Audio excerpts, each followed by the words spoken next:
What's up, Entre Nation? Jeff Lerner here, and today we're going to talk about leadership strategies. The best leaders know how to make decisions, and I mean big, multi-million-dollar, high-stakes decisions. The best leaders have a clear vision and know what they want for themselves and others. And the best leaders are not just there for themselves, but are there for the teams that they lead.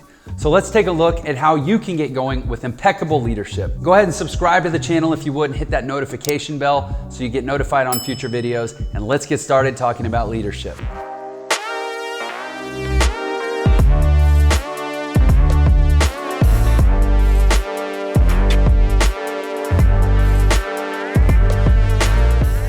The number one key to leadership is to know your values. The first thing to realize is that from a leadership perspective, life and business are just one continuum. They're about service to others and excellence in how we perform and how we carry ourselves. If you truly want to embody the qualities of a great leader, you need to show up as a leader no matter where you are. You know, Gandhi said, "Be the change you want to see in the world." I love that quote. What it means to me is you've got to walk the walk, not just talk the talk, in all parts of your life, whether you're at home, whether you're at the office, heck, even if you're at the gym. You know, a great leader is someone who can lead with consistency of character and be the inspiration for everyone around them to follow. So leadership really starts by going within, looking deep in yourself and figuring out what are your core values. These core values, for example, things like kindness, diligence, even something like punctuality, just being on time, will become the framework for your own leadership model, and ultimately they become a part of your character and your reputation.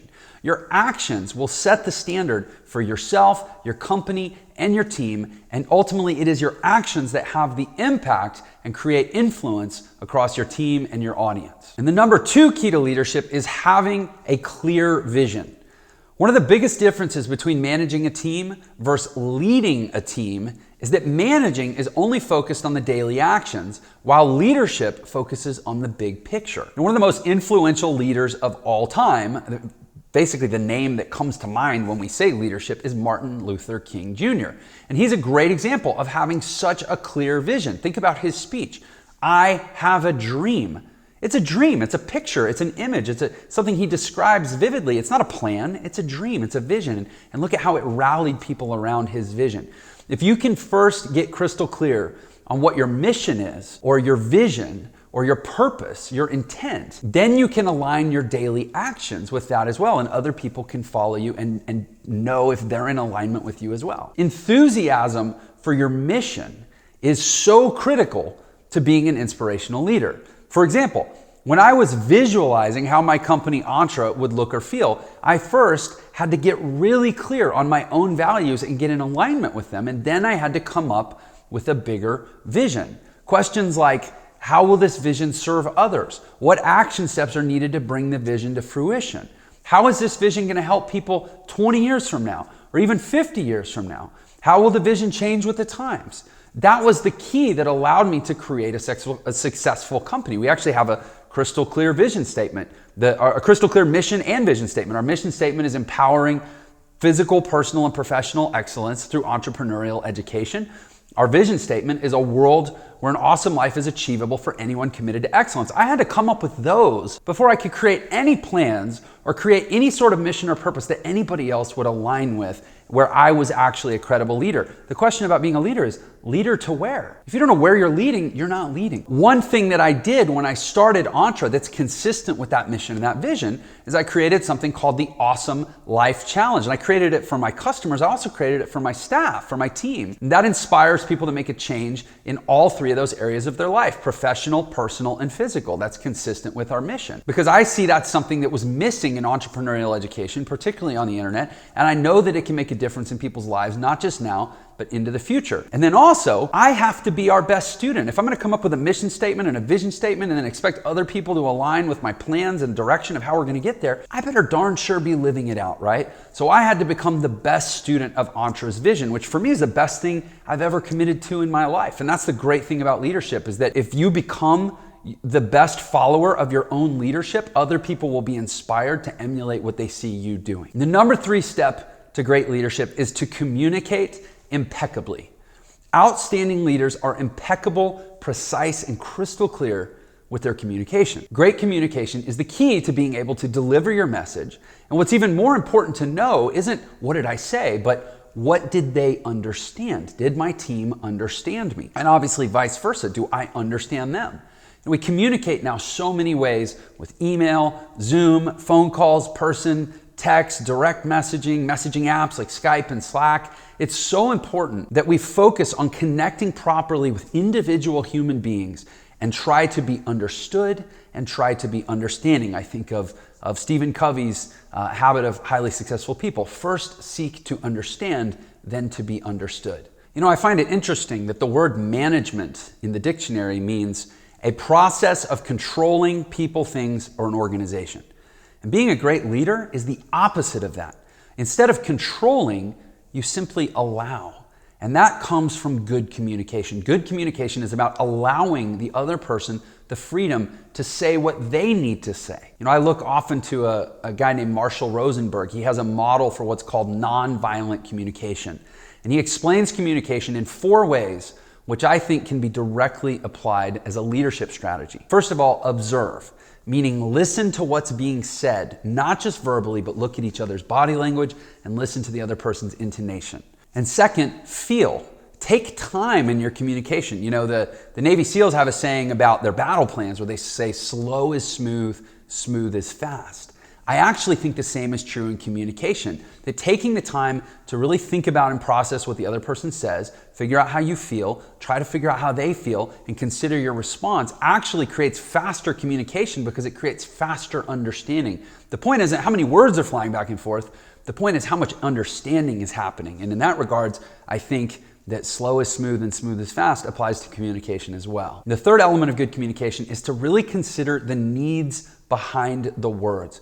Use terms when you request something. Say, I need this because. There are so many studies that show people are more willing to comply with any request if they understand what's behind the request. In fact, there's this great study where somebody was asking to cut in line. It was like a line at a printer, and this guy was asking to cut in line, and this was a controlled experiment. And if he basically would go up and say, do you mind if I cut in line? And they would test how many people would say yes or no. And then he would say, do you mind if I cut in line because I really need to, or no, it was a copy machine. He said, do you mind if I cut in line because I really need to make a copy? Well, of course, if you're cutting in line at a copy machine, it's because you need to make a copy. But simply saying, do you mind if I cut in line because I need to make a copy, like doubled the number of people that were fine with someone letting him, or that were fine with letting him cut in line. Think about that. Give your reasoning behind your request. And on the flip side, listen to other people's reasons when they ask you for things. Okay, so we've talked about communication. Now, the fourth leadership skill is to value other people. Outstanding leaders make other people feel valued. Richard Branson, one of the most prolific entrepreneurs who's the CEO of like 10 companies, says this. He says, train people well enough so they can leave, but treat them well enough so they don't want to. It's such a great way to summarize empowering leadership. And the number one way that you show you value people is to express your gratitude. Give them thanks and also give them your time. Be accessible. I recommend if you run a team to at least once per week, try to interface with everyone on your team. Be accessible, be available to them. I know that in my company, Entra, we have 6 meetings per week. 6 meetings. And I'm not like I'm a jazz musician by nature. I used to play jazz music. I don't like being hyper scheduled and structured, but still every single week, I have a senior management meeting, I have an operations meeting, I have a content team meeting, I have a sales meeting, I have an implementation team meeting, and I have a developers meeting. That's 6 meetings every single week on top of my other responsibilities that I say I force myself to do. I've learned to love doing them because I know that the overall performance of the team is so much better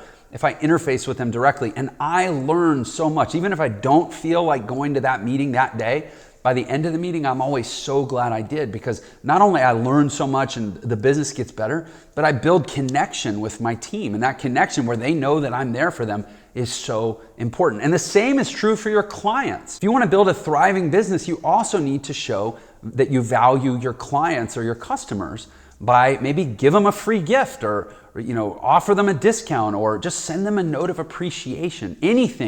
Anytime you're showing gratitude and appreciation to anyone around you, anyone that you rely on for moving your mission forward, you're probably doing a good thing for yourself. And the next key to good leadership is to have high integrity. Customers and employees alike are much more likely to defect when they sense that your top priority is success, or specifically monetary success, at the cost of the team's well-being or the cost of being in high integrity. Leaders inspire others to look up to them when they do like those simple things that we were taught as kids, like tell the truth, be in integrity, work hard, do what you promise, do what you say you're going to do by when you say you're going to do it. And if you can't, be accountable, be forthright, and set a new due date. Don't just leave it vague and wishy-washy. Live honestly, live earnestly, take good care of yourself, value your presentation, value your communication. This is basic stuff. We've been learning this stuff since kindergarten. That's why there's a book called Everything I Really Need to Know I Learned in Kindergarten. It's age-old, timeless things that we respond to as human beings. We respond to these things at a subconscious level. Just live well, live in integrity, and you'll be blown away by what a difference it makes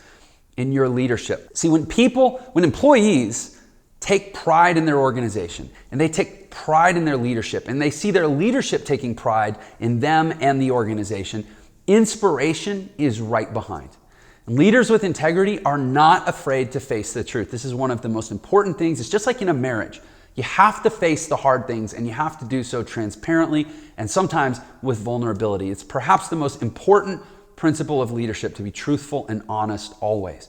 Perhaps a decision you made didn't pan out. It didn't go the way you expected. Well, the best way to manage your team through that is with honesty and openness to everyone involved.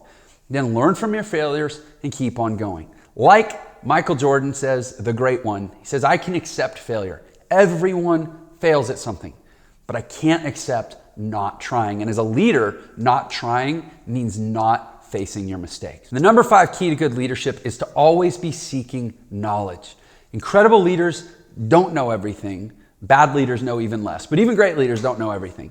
But they are very, very good at finding out what they need to know.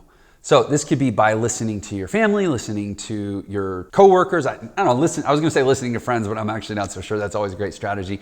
But especially reading up on what you're trying to accomplish or the type of business that you're in, learning from mentors, learning from successful people. The best leaders make a continual effort to expand their mind, to increase their understanding of their field, to actually learn more about leadership itself, to learn more about the people around them, to learn more about what's going on in the world. Learning never stops as a leader. Wisdom is a byproduct of your life experience, and the best leaders take their experiences and they're very meticulous about taking whatever happens to them and documenting it and processing it and turning it into a lesson and extracting the knowledge from their life experience. So my question to you is, what could you start reading up on? What could you start doing right now? What analysis or processing could you start doing right now to increase your knowledge, to increase your leadership ability, and to help your team or yourself thrive in business and in life? I say make it a habit to learn one thing every day. And when I originally wrote that line in this script, I actually said, make it a goal to learn one thing every day. And then I scrapped it.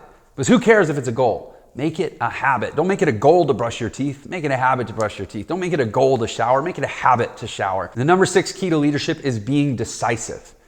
The ability to make difficult decisions calmly and authoritatively is critically important to leaders and to the teams that they lead. One of the most decisive, big impact decision makers ever, Steve Jobs, he made huge decisions, like on a daily basis, right? Things that impacted, the iPhone or the iPod or the personal computer, things that had multi-billion-dollar consequences and changed tens of millions of lives, right? Pretty good authority on decision making. And he said, deciding what not to do is just as important as deciding what to do. Knowing when to say yes and knowing when to say no are equally important skills. So how do you know what's a yes and what's a no? Well, if you have a well thought out, crystal clear mission statement, like we talked about earlier, then you have a filter. You have something you can map all the decisions that need to be made against, right? It's so easy to know if it's a yes or a no when you can say, is this consistent with the mission? And without the mission, everything is basically just a gamble, right? Think about all the offers you get every day. If you have any sort of an online business or you follow online business education, you probably get hit with hundreds of emails every day offering you this or that to learn about business. So how do you say yes or no? Because they probably all have some value, some merit. Are they going to teach you something you need to know? I don't know, maybe, but are they consistent with your mission? When you're crystal clear about your mission, you generally know you're crystal clear and on point with your mission. When you find yourself saying no to like 95% of the things that come along, because the opportunity cost of saying yes, even if it's a good thing, the opportunity cost of saying yes to it, if it distracts you from your mission, is too great. Okay, so we have covered a lot today about being an awesome leader. So my questions for you to consider are, what type of leader do you aspire to become? What are your key values? What's your life's mission? What's your company's mission? What are the most aligned, actionable steps that you can take that's consistent with those mission statements? What do you say yes to? What do you say no to? Does your mission serve other people or just yourself? Go ahead and take some time to answer those questions. And honestly, I'd love it if you'd even write your answers below in the comments to inspire each other people that might see this video and be encouraged to do the same thing because you did it, not just because I said it. And if you want more videos like this one, definitely go ahead, like and subscribe to this video. My vision for creating content is to serve you, inspire excellence in the world, and help more people have an awesome life for years to come. Thanks for your time. I'll see you on the next video.